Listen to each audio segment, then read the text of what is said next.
Botad APMC ને લઈને જે વિવાદ અને વિરોધ થઈ રહ્યો હતો, હળદળ ગામે પોલીસ અને ખેડૂતોની બબાલ જે છે તે મામલે સૌથી મોટા સમાચાર આમ આદમી પાર્ટીના નેતાઓ સામે ગંભીર ગુનાની ધારાઓ હેઠળ ફરિયાદ દાખલ થઈ હોવાના સમાચાર। પ્રવીણ રામ રાજુ કરપડા સામે એફઆઈઆર દાખલ કરવામાં આવી હોવાના સમાચાર।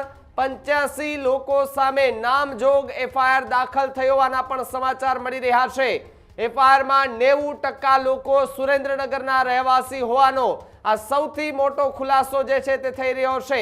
હત્યાનો પ્રયાસ, ષડયંત્ર, ગેરકાયદે મંડળીની ધારાઓ હેઠળ ફરિયાદ દાખલ કરવામાં આવી હોવાના સમાચાર મળી રહ્યા છે। સરકારી મિલકતને નુકસાન પહોંચાડવા હેઠળ ફરિયાદ દાખલ થઈ છે। સરકારી અધિકારીની ફરજમાં રૂકાવટની ધારા હેઠળ એ ફરિયાદ દાખલ કરવામાં આવી છે। સાથે જ બોટાદ એપીએમસીનો જે વિવાદ એ ટોક ઓફ ધ ટાઉન બન્યો હતો, એ મામલો જે છે તે બીચક્યો હતો।